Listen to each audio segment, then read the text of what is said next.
কল্পনা করো তো তোমার হাত বা পা পাথর হয়ে যাচ্ছে। এটা কি সম্ভব? হ্যাঁ, এটা কিন্তু কোনো গল্প নয়, বরং চরম সত্য। চলো আজকে আমরা সেই রহস্য উন্মোচন করব। আমরা যখন সিগারেট খাই তখন সিগারেটে থাকা নিকোটিন ও অন্যান্য রাসায়নিক পদার্থ আমাদের রক্তনালীগুলোকে সংকুচিত করে।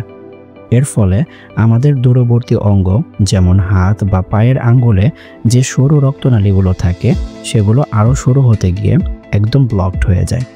আবার আমরা জানি কোষের বেঁচে থাকার জন্য যে পুষ্টি আর অক্সিজেন প্রয়োজন হয় সেগুলো রক্তের মাধ্যমেই আমাদের কোষে পৌঁছায়। রক্তনালীগুলো ব্লকড হয়ে গেলে সেখানে পুষ্টি আর অক্সিজেন পৌঁছাতে পারে না। এর ফলে এসব দূরবর্তী অঙ্গের কোষগুলো মরে যেতে শুরু করে, যাকে বলে নেক্রোসিস। আর এই নেক্রোসিসই যখন বেশ খানিকটা ছড়িয়ে পড়ে তখন একে বলে গ্যাংগ্রিন। আর গ্যাংগ্রিন হলেই আমরা শরীরকে পাথর হয়ে যেতে দেখি, যা মূলত শুকিয়ে যাওয়া মৃত কোষগুলোকে বোঝায়। এর ফলে কিন্তু এসব অঙ্গ শুকিয়ে ক্ষয়ে ক্ষয়ে পড়ে যায় আর ব্যাপক আকার ধারণ করলে হাত বা পা কেটেও ফেলতে হতে পারে। সিগারেট খেতে মজা লাগে কেন? এটা কি আসলে মজা নাকি একটা ফাঁদ?